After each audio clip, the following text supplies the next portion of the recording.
அஜித்துக்கு பத்ம விருது அதுக்கு உண்மையிலேயே வாழ்த்துக்கள் சோபனா மேடம்க்கும் நடிகர் சங்கம் சார்பா ஒரு நடிகனா ஒரு ரசிகனா சினிமா ரசிகனா அஜித் குமார் அவர்களுக்கும் சோபனா மேடம்க்கும் என்னோட மனமார்ந்த வாழ்த்துக்கள். பெரிய விஷயம், ரொம்ப சந்தோஷமா இருக்கு. இப்பதான் வந்து கையெழுத்து போட போறேன். அவங்களுக்கு வாழ்த்து லெட்டர் அனுப்பி சொல்லணும். ஏன்னா அவர் வெளியூர்ல இருக்காருன்னு நினைக்கிறேன். பட் ரொம்ப ஹாப்பி இன்னைக்கு காலைல கேள்விப்பட்டவங்க.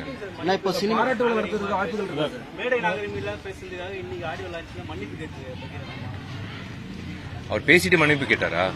இதே வேலையா போச்சு, நம்ம என்ன பண்ண முடியும்? அதுக்கு மன்னிப்பு வந்து நீங்க அவங்க யாரெல்லாம், நான் ஒரே ஒரு விஷயம் தான் சொல்லுவேன். நீங்க யார வேணாலும் நீங்க திட்டுங்க, நீங்க தண்ணி அடிங்க, நீங்க யார் வேணாலும் வந்து திட்டுங்க. நீங்க ஒரு நிமிஷம், நீங்க ஃப்ரீடம் ஆஃப் எக்ஸ்பிரஷனுங்க. நீங்க கெட்ட வார்த்தை யூஸ் பண்ணுங்க.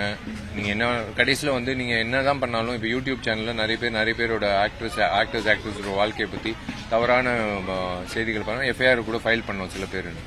இப்போ மேடை நாகரிகம்னு ஒன்று இருக்கு. அதை தாண்டி கெட்ட வார்த்தை யூஸ் பண்ணா சில பேரோட சுபாவம் மாற்ற முடியாது. பட் யாருக்குமே எந்த அதிகாரம் எந்த அருகதை கிடையாது. இளையராஜா சாரை வந்து இவன் சொல்றதுக்கு அதிகாரம் கிடையாது.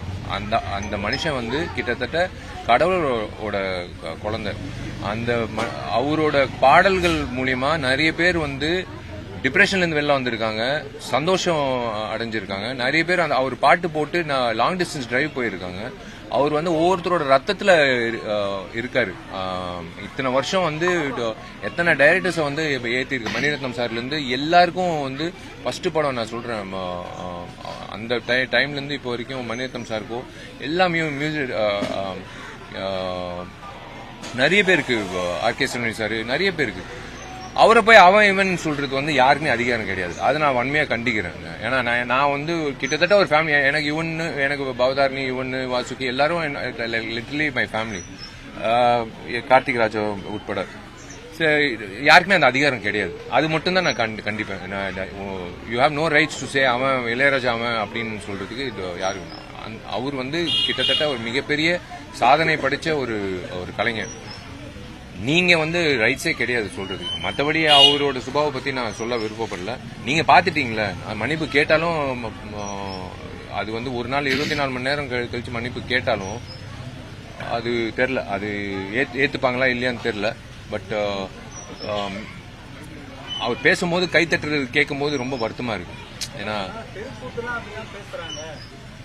ஏங்க தெருக்கூத்தெல்லாம் சொல்லாதீங்க. நான் கூத்துப்பட்டியிலிருந்து வந்தவன். அங்கிட்டு இருந்து நாங்கெல்லாம் வந்து கெட்ட வார்த்தை யூஸ் பண்ணதே இல்லை. நானு, விமல், விதார்த்து எல்லாரும் வந்து கூத்துப்பட்டியிலிருந்து தான், சோமு எல்லாரும் வந்து கூத்துப்பட்டியிலிருந்து வந்தவங்க. நாங்கெல்லாம் கெட்ட வார்த்தை ஒரு நாள் கூட பயன்படுத்தல. அவர் பயன்படுத்த சொல்லி முத்துசாமி கூட சொன்னதில்லை. அதெல்லாம் சும்மா அதெல்லாம் கூத்துப்பட்டுன்னா அங்கிட்டு போய் கெட்ட வார்த்தை சொல்லுங்க. நீங்க ஏதோ ஒரு படத்துக்கு ஏதோ ஒரு பேச்சு பேசிட்டு இருக்கீங்க, சரக்கு பத்தி பேசிட்டு இருக்கீங்க. ஓகே, அது ஓகே, அவர் இஷ்டம், அவரோட சுபாவம். சினிமா துறையில இருந்து இப்ப மீண்டும் ஒருத்தர் அரசியல் களத்துக்கு வந்திருக்காரு. சக நடிகரா விஷால் ஆதரவு நடிகர் விஜய்க்கு இருக்குமா? இல்லங்க, நான் தான் சொல்றேன்னு, இன்னும் டைம் இருக்குங்க. எலெக்ஷன் வந்து அடுத்த வருஷம் ஏப்ரல். அவர் என்ன மேனிஃபெஸ்டோ, இப்போ எனக்கு காலேஜ் சேரும் போது எனக்கு அந்த டீடைல்ஸ் கொடுப்பாங்க காலேஜ் பத்தி. இதுல வந்து கேண்டீன் இருக்கு, ஹாஸ்டல் ஃபெசிலிட்டி இருக்கு, இது எல்லாமே எல்லா அம்சங்களும் காட்டுவாங்க.